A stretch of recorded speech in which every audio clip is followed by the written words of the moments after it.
ايه رأيكم بقى في الجمال والحلاوة دي؟ احلى دونت كده تعمليه ما شاء الله، وتزينيه بالصوصات برضو من البيت، كل حاجة من البيت. يلا بينا نشوف الطريقة اتعملت ازاي. متنسوش اللايك والشير والكومنت الجميل. يلا بينا كده نسمي الله ونقول المقادير بتاعتنا. المقادير عبارة عن كيس خميرة، معلقتين سكر، 2 كوباية دقيق، ربع كوباية سمنة، بيضاية، نص كوباية لبن، وفانيليا.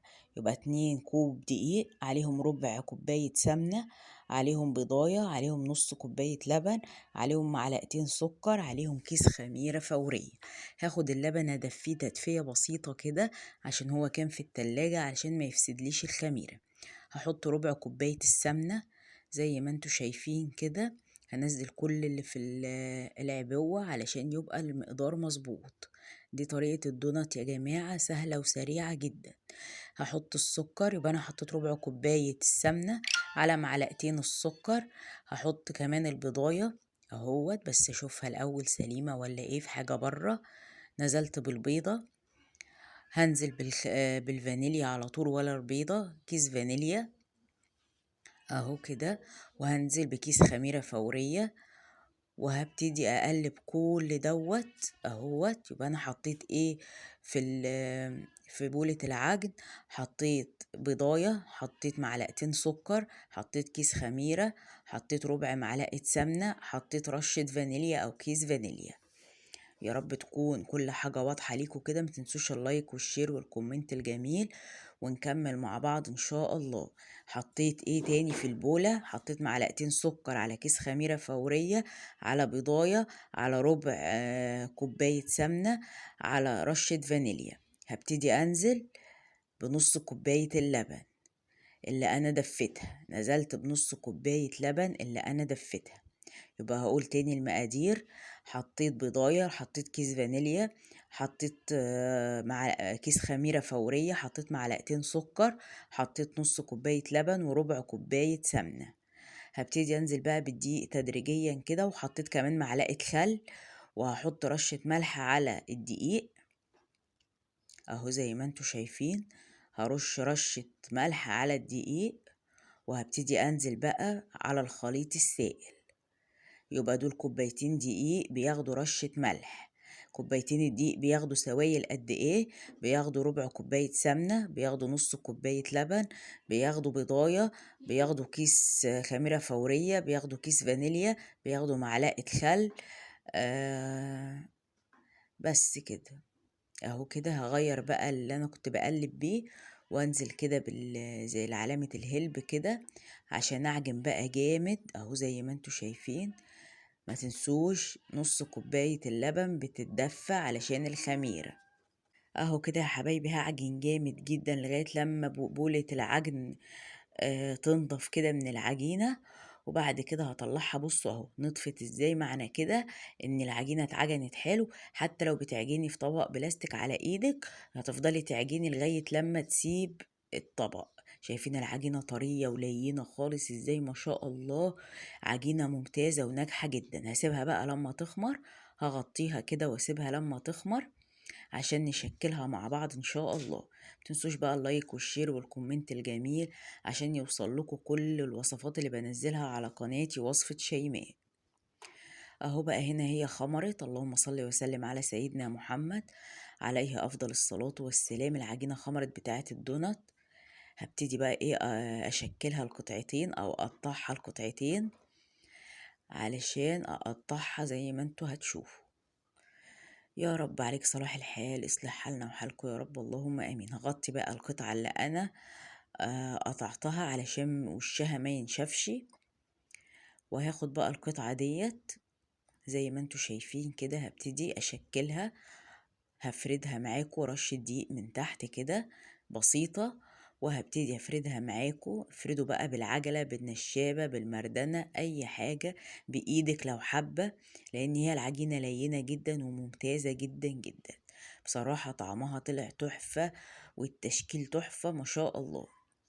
هبتدي بقى افردها بسمك كده، ايه، مش رقيق قوي ولا سميك قوي، عايزاها كده وسط، علشان الدونت اساسا بتبقى سمكها تخين. فانا عايزاها كده وسط على ما تخمر تديني السمك اللي محتاجاه. يعني انا هنا رققت شويه، انت لا خليها سمكها يبقى اتخن من كده سنه.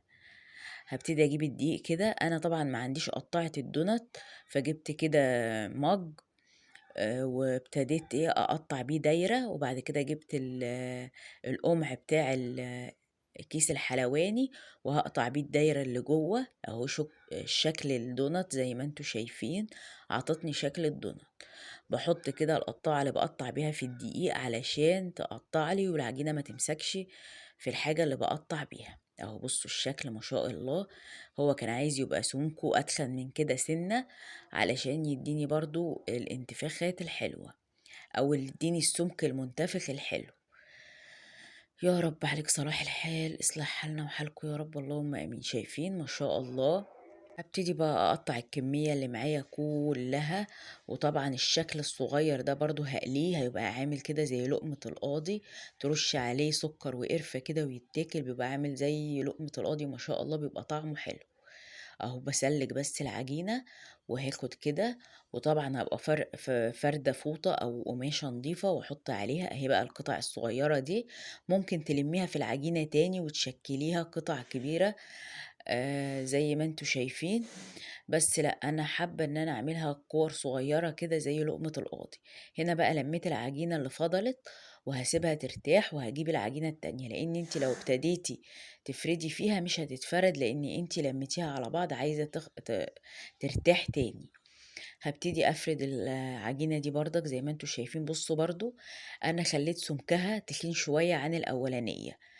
بصوا شايفين ما شاء الله بتتقطع بكل سهولة ازاي. انت بقى عندك قطعة الدونت تعملي بيها، ما عندكيش اشتغلي بأي حاجة، مفيش حاجة بتوقفنا.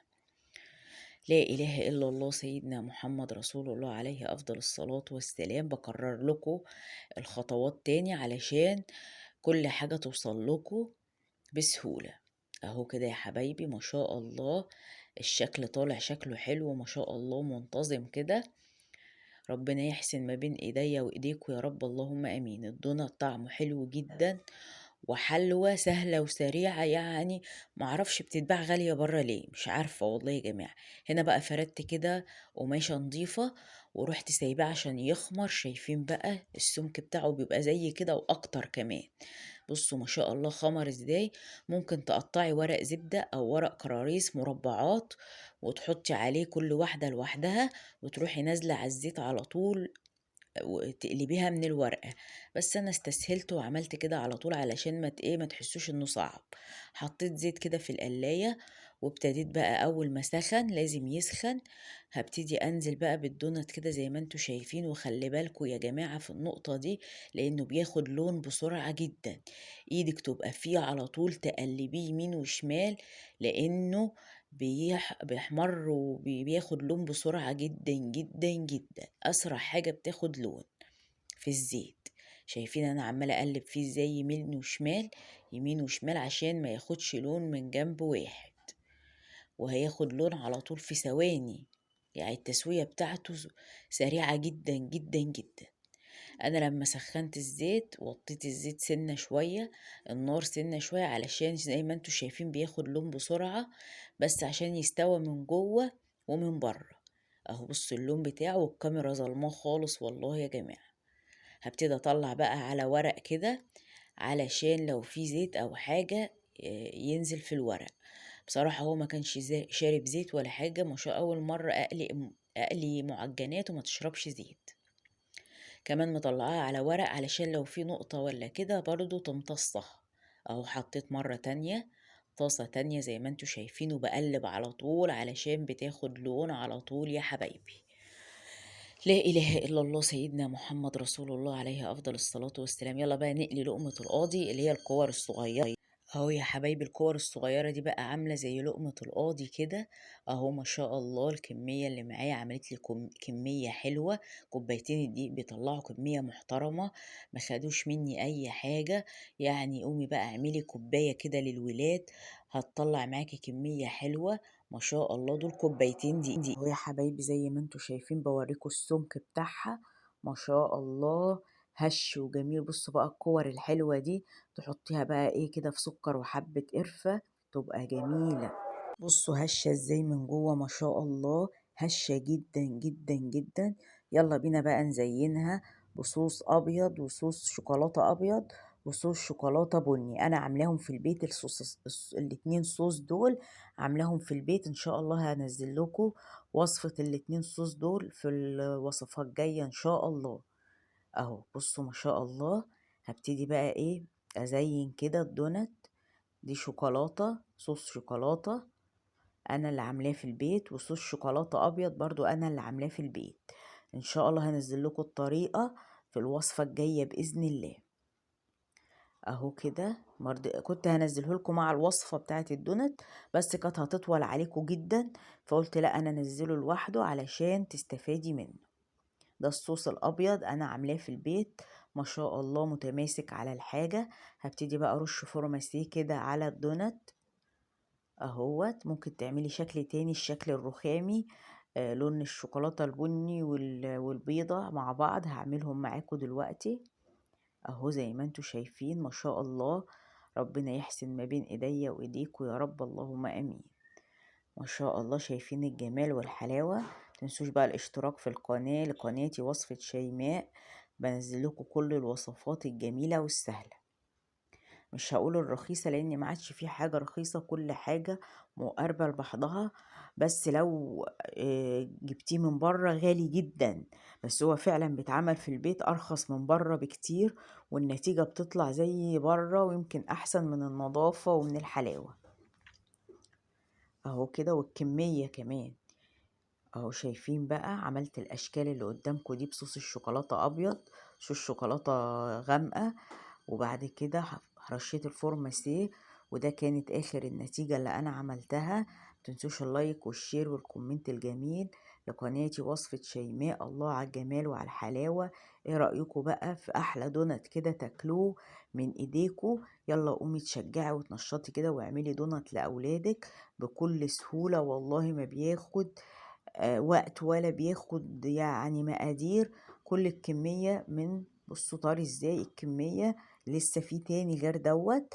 الكمية دي كلها من كوبايتين دقيق. لسه في صينية تانية طلعولي حوالي من 19 واحدة او 17 مش متذكرة، بس هما في الحدود دول. واقول لكم في رعاية الله ومع الف سلامة وباي باي.